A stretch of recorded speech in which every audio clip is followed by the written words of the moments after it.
Kanryu Takeda! Free!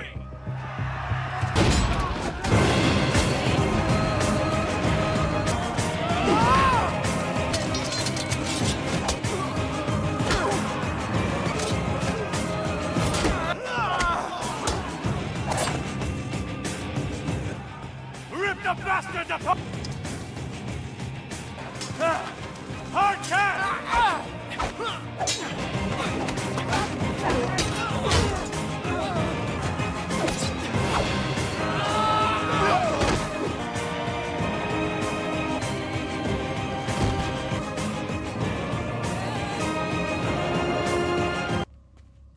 Where do you think the crew...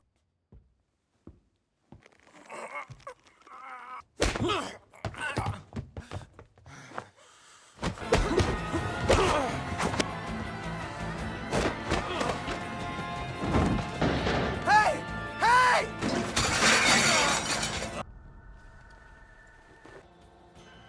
It's money.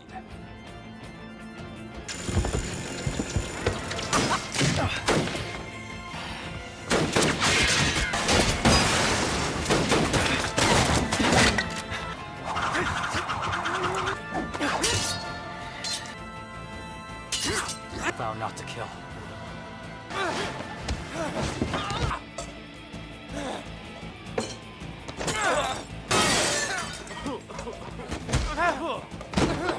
Hold on!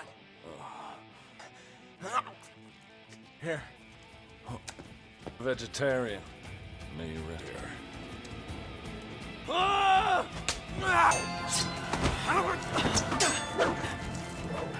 little late for a reverse blade.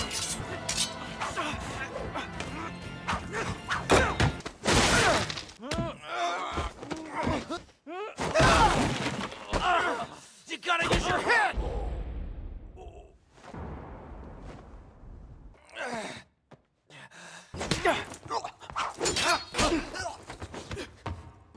It looks like you're finally getting...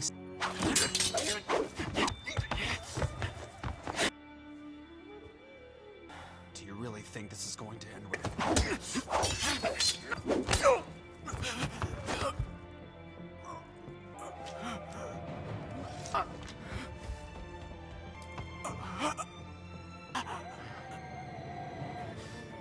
Our match isn't... It's too late. Our fight...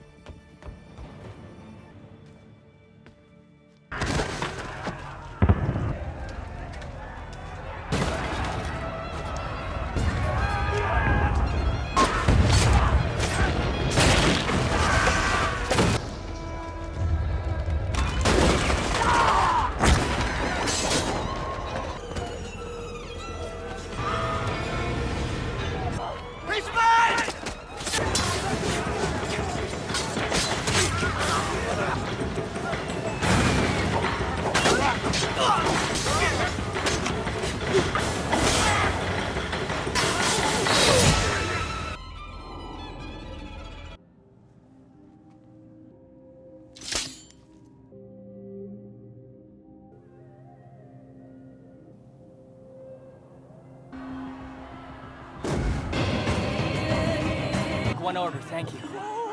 Please step away! Go! He was a police officer working undercover. The toe isn't him. Get him!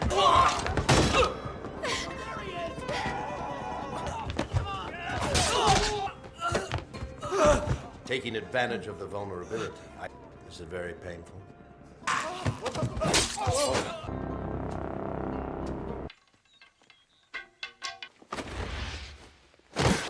The legacy he left me? Sword. Damn you!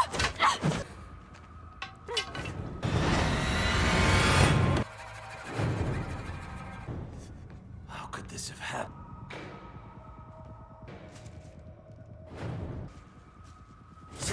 Get to work! What was this rat? Yahiko Myojin! Boy, go! Sure! Kamiya.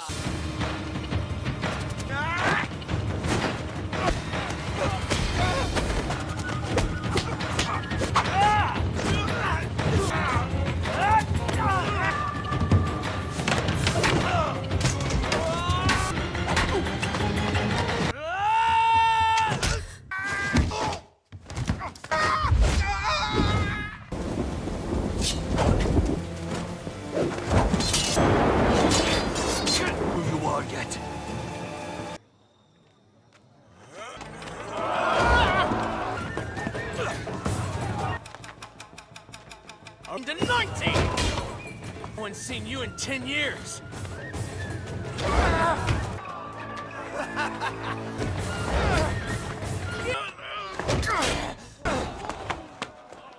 It's done! Go! Hey! Are you... Go back where you came from! For her?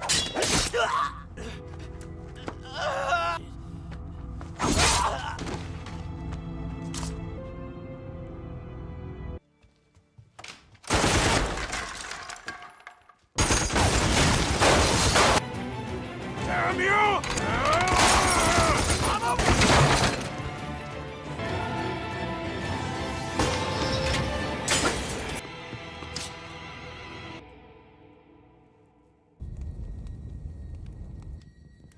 Kenshin. No, Kaoru!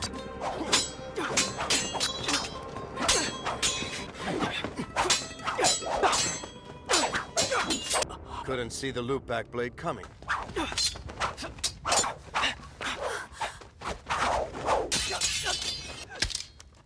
Kenshin! Definitely not there yet. Jin-e. She can break out of it herself.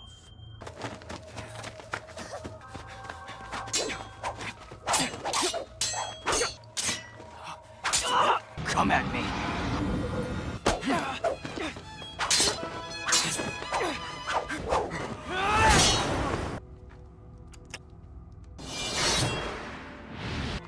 Soaring blade style, quick. Lord. Okay. For the sake of all the people.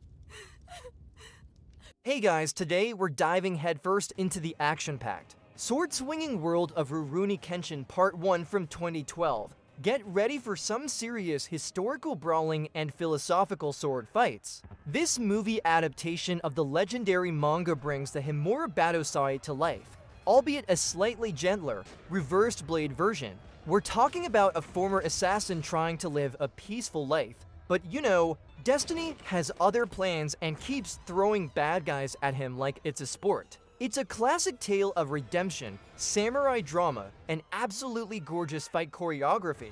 I put a lot of work into these, so if you like what you see, a like and a subscribe is always appreciated. No worries if not. So let's cut to the chase and get this recap started.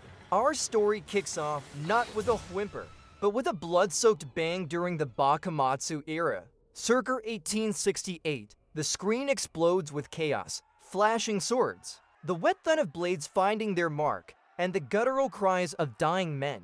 We see a young, lean figure, none other than Himura Kenshin, then known terrifyingly as the Haidokiri Battosai, the Manslayer. He's a blur of motion, a crimson streak in the night, his katana a deadly extension of his will. The crack of steel on steel echoes as he slices through dozens of warriors, their attempts to halt him feudal as trying to catch smoke. This guy isn't just good. He's a walking, talking, sword-swinging nightmare for anyone on the opposing side. It's a truly horrifying display, showing exactly why his name struck fear into the hearts of many. Amidst the burning wreckage of Kyoto, as the cries of battle fade into embers, we witness the end of an era.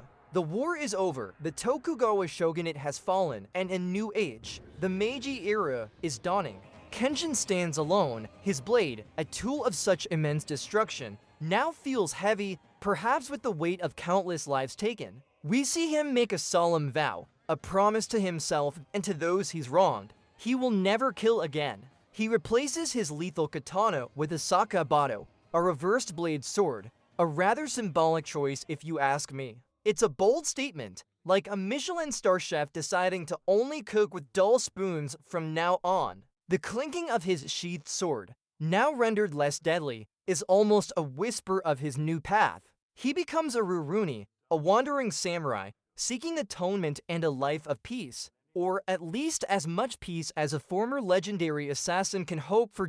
Fast forward 10 years. Japan is a different place, bustling with progress, though still clinging to its samurai roots in some corners. Our man Kenshin, with his distinctive cross-shaped scar on his cheek, is still wandering, still trying to uphold his vow. He's traded the cold stare of a killer for a gentle, almost serene expression. He's clad in simple robes, his reversed blade sword at his hip, a constant reminder of his past and his present commitment. The rustle of his clothes as he walks, the quiet hum of the market around him, it's a stark contrast to the cacophony of war. He's a lone wolf, yes, but a very polite, unassuming one. He helps out where he can, asks for nothing in return, essentially becoming the most overqualified Good Samaritan around. It's a nice change of pace, but you just know it won't last. Turns out, peace is a fickle mistress, especially when someone starts tarnishing your legendary killer name. Whispers are sweeping through Tokyo, the Hitokiri Battosai is back. But our Kenshin is clearly not the one causing all this ruckus. Someone is masquerading as the infamous Manslayer, leaving a trail of bodies and fear in their wake. The clatter of fleeing footsteps and terrified screams fill the air as we see glimpses of this imposter, cutting down innocent people with ruthless precision. The actual Battosai, Kenshin, hears these unsettling rumors, his brows furrowing with a mix of concern and, let's be honest, probably a little bit of annoyance. Imagine someone impersonating you at a costume party, but instead of embarrassing jokes, they're committing murder. Not exactly great for your brand, is it? Enter Kaoru Kamiya, a fiery young woman with more spirit than she has students. She's the proud, albeit struggling, proprietor of the Kamiya Kashin Dojo. Unfortunately, the Battosai imposter is making things even harder for her. The clanging of her bakken as she practices alone in the echoing dojo tells a story of dedication, but also of loneliness. No one wants to train at a dojo associated with the murderous kendo style supposedly being used by this new killer. She's trying to keep her family's legacy alive, but frankly, it's looking less like a thriving martial arts school and more like a very large, slightly dusty meditation space. The pressure is immense. You can almost hear the strain in her voice as she calls out moves to an empty room. It's a tough gig, especially when your biggest problem isn't low enrollment, but a mass-murdering imposter. The imposter Battosai, a truly unpleasant chap named Jin-e, we'll get to him later, continues his bloody rampage. He's not just killing, he's doing it in a way that implicates Kaoru's dojo, using the Kamiya Kashin style to make it look like they're behind the murders. The swish and thud of his katana cutting down innocent townsfolk, the screams of the victims, it's truly chilling. He's cornering people, enjoying their fear, and spreading misinformation faster than a viral meme about cat videos. Kaoru, understandably, is furious. Her dojo, her family's name, her entire life's work is being dragged through the mud by this sadistic pretender. It's a classic case of mistaken identity, but with way more murder and less witty banter than a typical sitcom. The injustice of it all practically vibrates off the screen, just as Kaoru finds herself in a tight spot, cornered by the fake Battosai and his goons, who should appear but our hero, Kenshin. He steps into the fray with all the casual grace of someone just popping out for a cup of tea. With a swift clack of wood on steel, he deflects an attack with his scabbard, not his blade. Talk about showing off. He's not here to kill. He's here to protect and to, well, probably gently scold everyone for misunderstanding the true meaning of swordsmanship. The way he moves is almost poetic, a dance of evasion and precise, non-lethal strikes. The fake Battosai's men, armed with sharp blades, are utterly baffled by this guy who fights like a ninja but refuses to actually stab anyone. It's a breath of fresh air amidst all the bloodshed, and a clear signal that the real deal has arrived. After Kenshin saves Kaoru, she drags him back to the dojo, still reeling from the fact that this unassuming wanderer might be the infamous Battosai. The air crackles with unspoken questions. He finally admits his past, confessing to being the real Hitokiri Battosai, but emphasizes his new vow. The creak of the old dojo floorboards seems to amplify the tension. Kaoru naturally is aghast. This gentle soul, a legendary killer? It's like finding out your favorite fluffy cat used to be a tiger. She struggles with the truth, but his unwavering kindness and the undeniable fact that he uses a reversed blade sword, and thus refuses to kill, slowly chip away at her skepticism. It's a delicate moment, a fragile bridge being built between a scarred past and an uncertain future. Just when you thought things were settling down, a tiny, loud, and surprisingly feisty character bursts onto the scene, Yahiko Myojin. He's an orphan, forced to work for some local Yakuza thugs, and he's got an attitude that could curdle milk. We first see him trying to pay off his debts by pickpocketing, his small feet pattering quickly as he tries to evade capture. Kenshin and Kaoru, being the good Samaritans they are, rescue him from the thugs. Of course, Yahiko, being a child, repays them with insults and a rather aggressive wooden sword attack. It's adorable in a chaotic, please don't hurt yourself kind of way. He's initially a little brat, but quickly, and begrudgingly, starts to look up to Kenshin's quiet strength and Kaoru's unwavering spirit. Every good hero needs a plucky sidekick, right? The peace at the Kamiya dojo is short-lived, because naturally, trouble just loves finding Kenshin. This time, it's a gang of thugs led by Sanada, working for the unscrupulous industrialist, Takeda Kanryu. They believe the fake Battosai is hiding at the dojo, and they're not asking politely. The creak of the dojo gate groaning open, followed by the heavy thud of multiple boots on the wooden porch, signals their arrival. These guys aren't exactly paragons of martial arts, mostly just big brutes with wooden swords and pipes, but they outnumber Kaoru and Yahiko significantly. It's a classic small hero versus overwhelming odd setup. The air thickens with tension, the whispers of their threats filling the quiet evening. You can practically hear the subtle clink of Kenshin's sakabato begging to be unsheathed.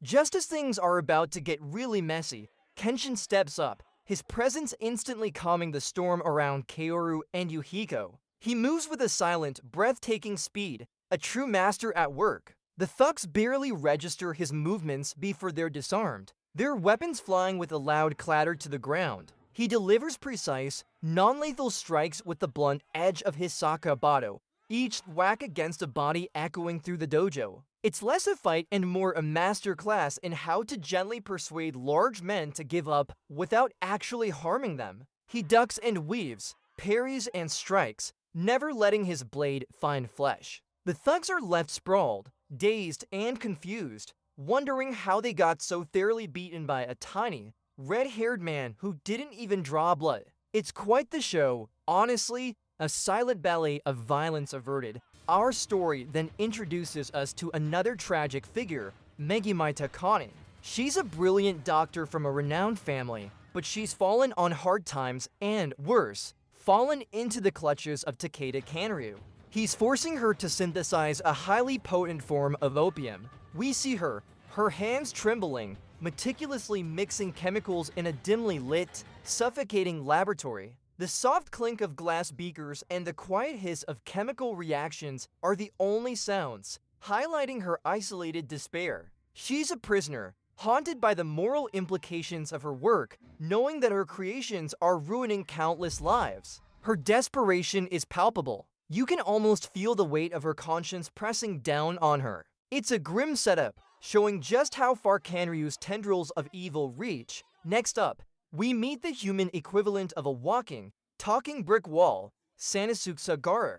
He's a former member of the Sekiho army, a group unfairly branded as frauds, and he holds a serious grudge against the Meiji government. He's now a street fighter for hire, recognizable by his massive Zanza sword, less a sword, more a giant slab of steel with a handle. The heavy thud of his boots on the cobblestones announces his arrival long before you even see his cocky grin. He's got a swagger about him, a rebellious glint in his eye, and an eagerness for a good brawl that's almost infectious. He's muscle-bound, loud, and looks like he could probably fell a small tree with a single swing. He also makes a pretty penny smashing of dojos, which, surprise surprise, brings him right to Kaoru's doorstep, and here we go. The moment everyone's been waiting for, Kenshin versus Sanosuke. Sanosuke, fueled by his hatred for the government that betrayed him, is ready to pulverize Kenshin, seeing him as a symbol of the new era. He swings his monstrous Zanza's sword,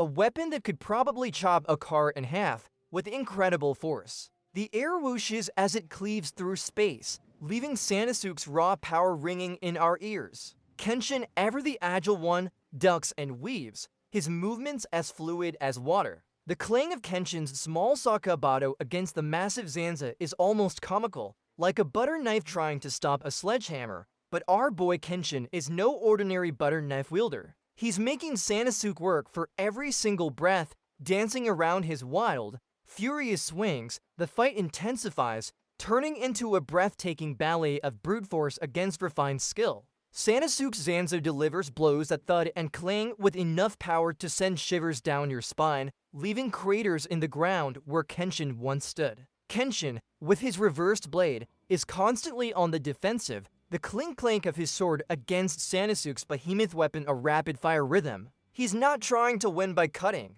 He's trying to win by outmaneuvering and tiring out his opponent. It's like watching a hummingbird trying to outlast a rhino in a dance-off. His face shows the strain, but his determination never wavers. Every parry, every dodge, every slight shift of his weight is perfectly calculated, pushing Sanosuke to his limits, but still managing to keep him surprisingly and dash mangled. Eventually, Kenshin, with a final, expertly placed non-lethal strike, knocks Sanosuke out cold. The thud of Sanosuke's massive body hitting the ground echoes, a testament to the fight's intensity. When Sanosuke comes to, he's bewildered. He got up against the legendary Battosai, and not only was he still alive, but he'd also been treated with respect. Kenshin explains his vow, his desire for a peaceful world, and suddenly, Sanosuke sees a glimmer of hope, a purpose beyond just punching things and holding grudges. It's a classic redemption arc for a street brawler. Who knew?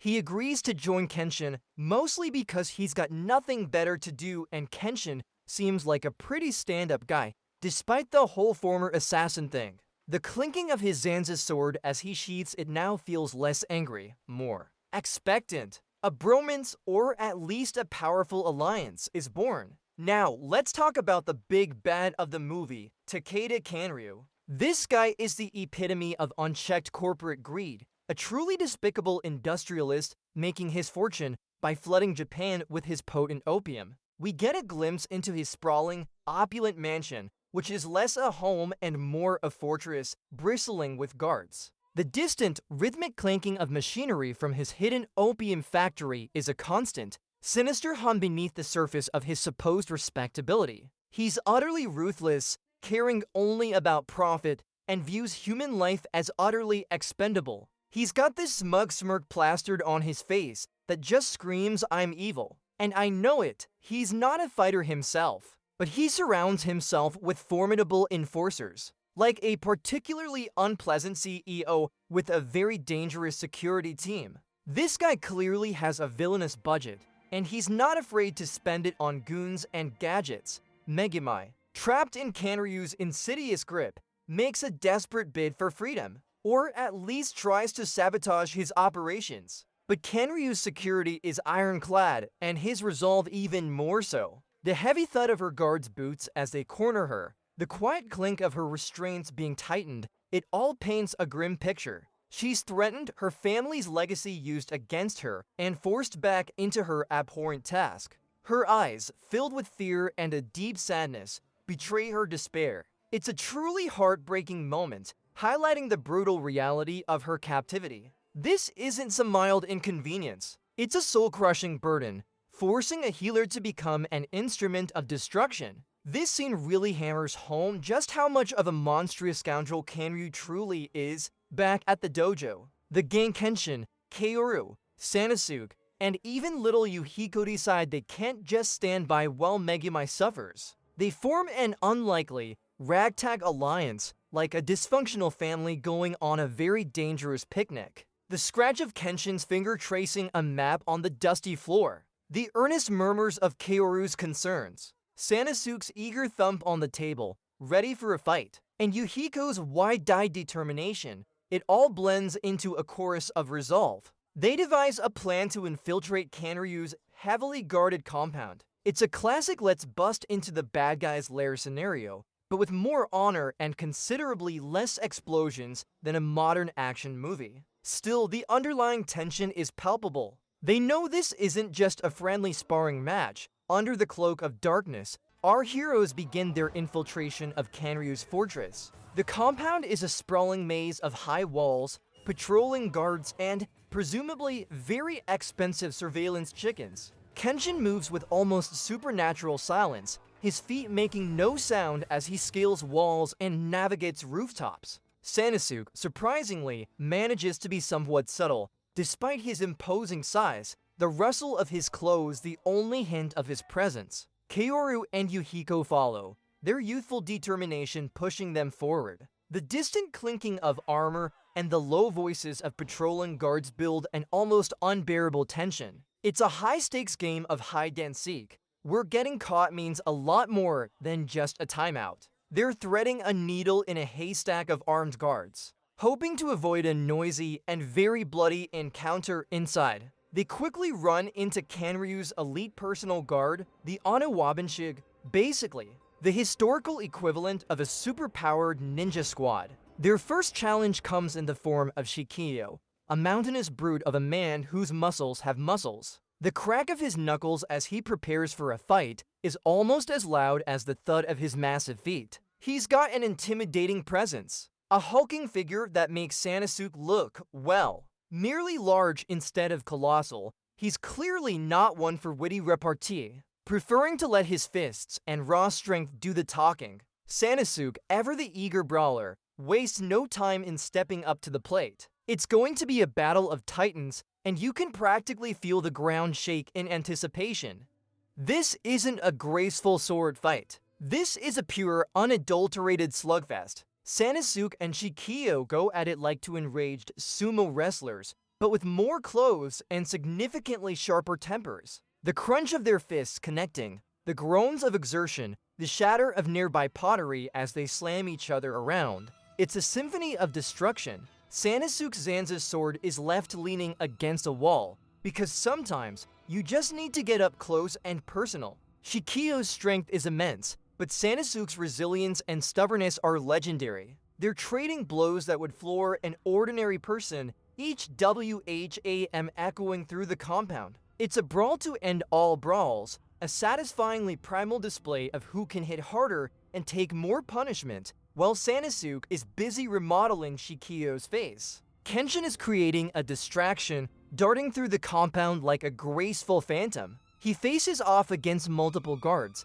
deflecting their katanas with the swift clack of his scabbard and parrying arrows with his reversed blade, the whiz of the projectiles narrowly missing him. He's not here to incapacitate them permanently, just to keep them busy and away from Kaoru and Yahiko, who are trying to find Megumi. His movements are incredibly fluid, a silent ballet amidst the chaos, almost mesmerizing to watch. The clatter of dropped swords and the thud of dazed guards hitting the ground follow in his wake. It's a masterful display of control, demonstrating that he can be the most dangerous man in the room without even drawing blood. Take that, bloodthirsty imposter! Kaoru and Yahiko, guided by the sounds of conflict and Kenshin's diversions, manage to locate Megumi. She's frail but determined, her eyes wide with a mix of fear and relief. The crackling of flames and the distant shouts of guards provide a frantic soundtrack to their escape. They navigate through the increasingly chaotic compound, running through corridors that threaten to collapse. Megumi, though weakened, finds a burst of adrenaline, spurred on by the genuine concern of Kaoru. Yahiko, ever the protector, valiantly tries to shield them both. It's a mad dash, a desperate sprint for freedom, their footsteps echoing urgently on the stone floors. They're literally running through fire, both real and metaphorical, to get out of this nefarious drug lord's lair.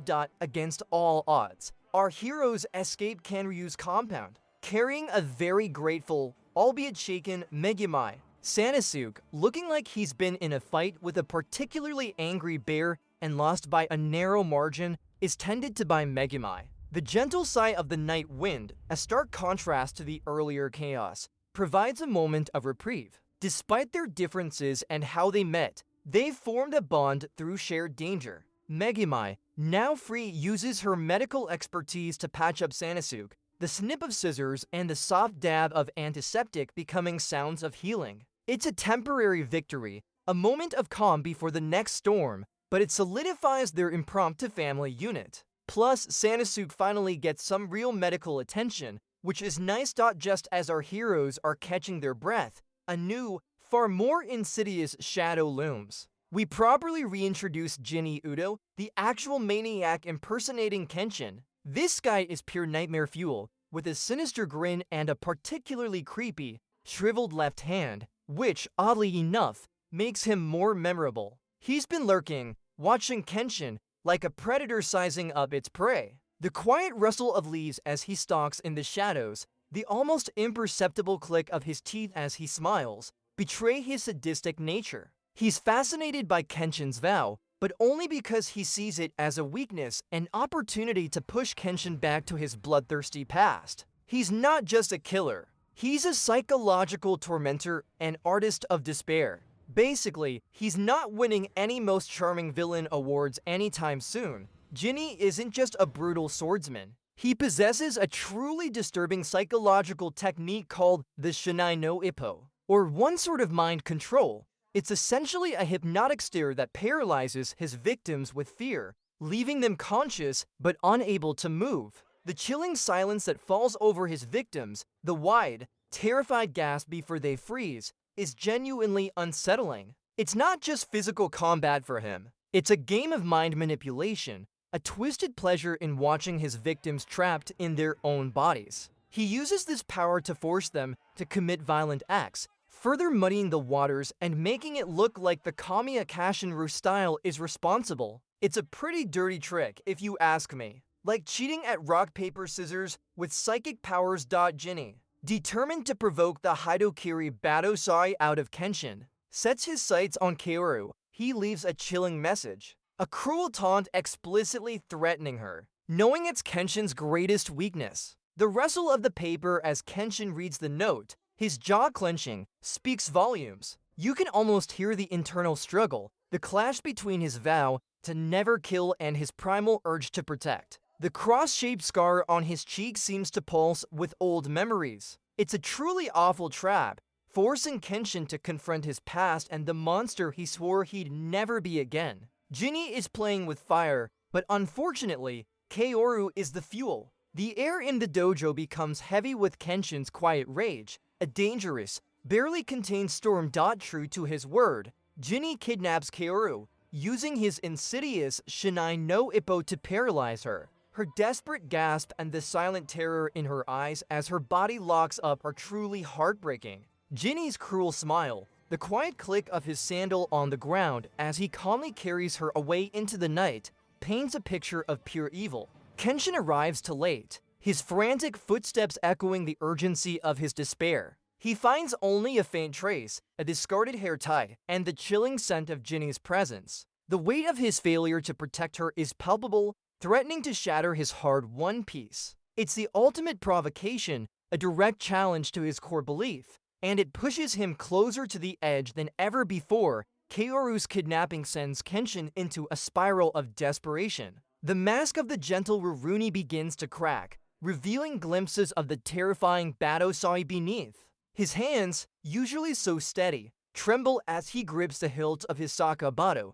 the reversed blade feeling almost mocking in its inability to kill. The raspy quality of his breathing, the faint growl in his throat, signify his internal struggle. He's battling his own demons, fighting the urge to revert to the cold-blooded killer he once was to save the person he cares about most. It's a terrifying transformation, watching the light drain from his eyes, replaced by a chilling, murderous intent. The fate of Kaoru and Kenshin's very soul hangs precariously in the balance. This is not just a rescue mission. It's a fight for his identity. The stage is set for the ultimate showdown, Kenshin versus Jin-e, on a desolate, windswept riverbank. Kaoru lies nearby, paralyzed and helpless, the cruel bait in Jin-e's game. The wind whistles through the reeds, carrying the heavy silence of anticipation. Jin-e, with his chilling smile, is clearly enjoying this, relishing the chance to push Kenshin over the edge.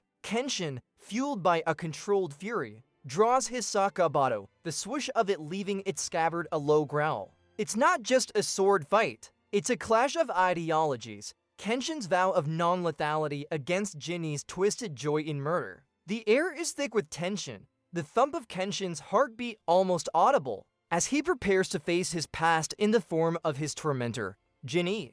Being the absolute menace he is, focuses his efforts on breaking Kenshin, continually taunting him about his past as the Battosai. He wants Kenshin to kill him, to return to his bloodthirsty ways. The clang of their swords, the frantic shouts of Jin-e, and Kenshin's grated teeth as he fights not only his opponent, but also his own inner demons, create a visceral experience. We see flashes of his past, the haunting images of his kills, threatening to pull him back into the abyss. His movements become more desperate, wilder, teetering on the edge of the killer persona. It's a truly harrowing display, the struggle against himself even more intense than the fight against Jin-e. The wind howls around them, echoing Kenshin's internal torment. It's a brutal tug-of-war for Kenshin's very soul. Asterisk to push Kenshin further. Jin-e intensifies his Shinai no Ippo on Kaoru. She's in agony. Tears streaming down her face, her body locked in an unbearable paralysis.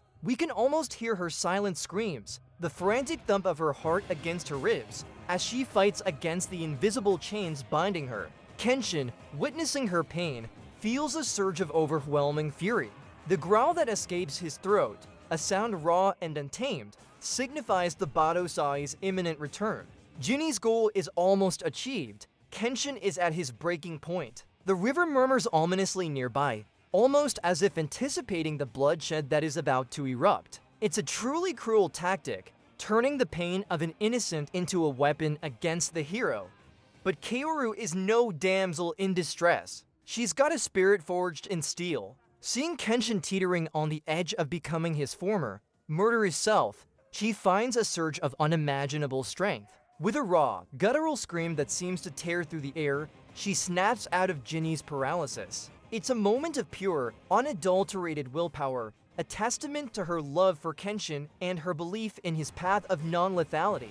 The sheer force of her will sends ripples through the scene, momentarily stunning Jin-e. Her body, though still weak, moves, and her voice, though hoarse, calls out to Kenshin, pulling him back from the brink of absolute despair. It's a truly heroic moment, proving that true strength isn't always about wielding a sword. Kaoru's scream, a beacon of hope, pulls Kenshin back from the abyss. He doesn't revert to the cold-blooded Battosai, but he does unleash a torrent of suppressed fury, channeling his rage into his heightened Mitsurujiraiya style. His movements are breathtakingly fast, a blur of motion, the whoosh of his sword cutting through the air with lethal precision, even though it's the reversed blade. The clang and clatter of his blade against Jin-e's is a rapid-fire assault. He's no longer just defending. He's attacking with an intensity that would have made his enemies from the Bakumatsu era soil themselves. He's precise, he's powerful, and he's terrifying. It's a spectacular display, showing that even with a blunt edge, Kenshin is a force of nature, a controlled storm of skill. With a final, devastating flurry of blows, Kenshin delivers the finishing move. It's a powerful strike that slams into Jin-e, but crucially, it's with the blunt side of his blade. Jin-e is knocked unconscious, his twisted grin finally wiped from his face. Kenshin stands over him, panting, the thump of his own heart still a frantic rhythm. He has won, he has protected Kaoru, and he has upheld his vow. The relief is palpable, washing over him in waves. He chose not to kill, even when pushed to his absolute limit, even when faced with such a vile opponent. The quiet thud of Jin-e's body hitting the ground, the fading whistle of the wind. It's a moment of triumph, not just for Kenshin, but for his very humanity. He truly is the gentle Rurouni, while Kenshin is busy saving Kaoru and having a very intense spiritual crisis. Takeda Kanryu is absolutely livid. His opium compound was infiltrated, his goons were beaten, and his star opium chef, Megumi, escaped. The smash of a priceless vase against a wall, the enraged shouts at his remaining guards. He's not a happy camper. He decides to escalate things dramatically, preparing for a full-scale assault on Kenshin and his newfound friends. He gathers his remaining, more formidable forces, ready to eliminate them all. The clink of weapons being drawn, the grim determination on the faces of his elite guards, hints at the storm that's brewing. Kanryu is not one to let a slight go unpunished. and he's about to unleash everything he's got. Our heroes, having dealt with Jin-e, now turn their attention to the source of all the problems, Kanryu's lavish, yet deadly, mansion. It's a full-on frontal assault, a desperate charge against overwhelming odds. The bang of their entry, the clash of their weapons against the first wave of guards, it's an immediate immersion into chaos. Kenshin and Sanosuke lead the charge, a whirlwind of speed and brute force. Kaoru and Yahiko follow, providing support, their determination shining through. The mansion becomes a labyrinth of conflict, with the thump of bodies, the zing of arrows, and the clang of steel echoing through its halls. It's a testament to their resolve, knowing that this is the only way to truly put an end to Kanryu's reign of terror. Sanosuke, ever the one to pick a fight, finds himself up against Gain, a truly unsettling member of the Onawabanship. Gain isn't just a fighter. He's a macabre puppeteer, controlling creepy, lifelike dolls with incredible precision. The creak of the puppet strings, the unsettling clatter of their wooden limbs, and the hiss of their blades as they attack create a truly unique and disturbing fight scene. Sanosuke, of course, just wants to smash things. He uses his Zanza sword to cleave through the puppets, the crunch of wood and metal satisfyingly loud. It's a bizarre dance between artifice and raw power, with Sanosuke's blunt force overcoming Gain's intricate, unsettling artistry. He's not subtle, but he's incredibly effective, and frankly, who wants to fight creepy dolls anyway? Meanwhile, Kenshin faces Banjin, a truly formidable opponent encased in what looks like medieval samurai tank armor. This guy is a walking fortress, virtually immune to Kenshin's non-lethal strikes. The clang of Kenshin's Sakabato against Banjin's heavy plate armor is constant and frustratingly ineffective. Kenshin, ever agile, dances around the armored brute, his light footsteps a stark contrast to Banjin's ponderous thuds. He's trying to find an opening, a weak point, without resorting to lethal force, which is particularly challenging when your opponent is basically a human rhino. It's a clever test of Kenshin's vow, forcing him to think outside the box, or rather, outside the armor, to defeat his opponent. It's a game of patience and precision against overwhelming, impenetrable force. And for the grand finale, we have Kenshin against Kanryu himself. But here's the kicker, Kanryu isn't a swordsman. Oh no, he's got something much louder and more anachronistic, a Gatling gun. The sudden rat-a-tat-tat of the gun is deafening, filling the air with a truly terrifying mechanical roar. It's a ridiculously over-the-top weapon for a samurai movie, but it works. Kenshin is forced into a desperate dance of dodges, the bullets whizzing past him with alarming frequency. It's a stark contrast, the elegance of the sword against the brutal efficiency of modern firepower. Kanryu's maniacal laughter rings out, clearly enjoying his technological advantage. This isn't a fair fight, but Kenshin has never been one to shy away from impossible odds, especially when there's a good dramatic flourish to be had, despite the deafening roar of the Gatling gun. Kenshin, with a final burst of unparalleled speed,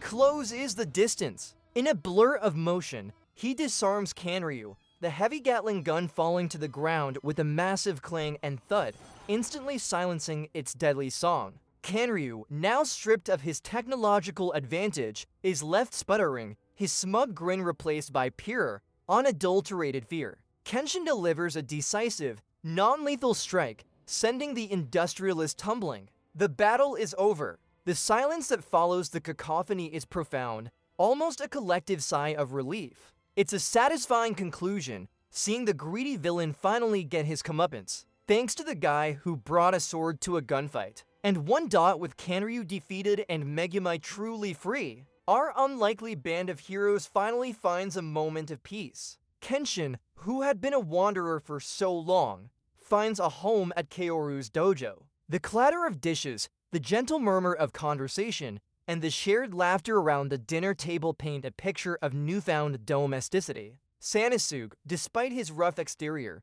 clearly enjoys the company. Megumi, shedding her fear, begins to heal, both herself and others. Yahiko, no longer a street urchin, dedicates himself to training, his thwacks of the wooden sword echoing with hope. It's a heartwarming scene, showing that even amidst the chaos of a changing world, family can be found in the most unexpected places. It's almost sickeningly sweet. In the best way possible, Kenshin, standing on the dojo porch, gazes out at the peaceful landscape. The wind rustles through his red hair, but his face is calm, a small, genuine smile gracing his lips. The cross-shaped scar, once a stark reminder of his bloody past, now seems to tell a different story, one of resilience, atonement, and hope. He has found something he never thought he would, a home, a family, and a purpose beyond just wandering. His vow remains stronger than ever, but now it's bolstered by the people he's sworn to protect.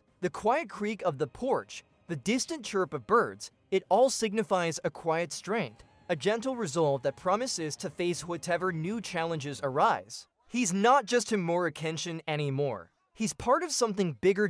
And so, Rurouni Kenshin Part 1 closes, leaving us with a powerful sense of hope and the promise of many more adventures. Kenshin's journey reminds us that even the darkest past can be overcome, and that true strength often lies not in the ability to destroy, but in the unwavering will to protect and to heal. It's about finding your place, your family, and fighting for a future where peace is more than just a fleeting dream. The quiet whisper of the wind carries their story forward, a testament to the enduring power of redemption and the bonds forged in fire. What an incredible ride, filled with breathtaking action and deeply resonant themes. It really makes you think about the power of choice, doesn't it? Thanks for joining me on this epic recap, and remember to keep that reverse blade spirit alive in your own lives.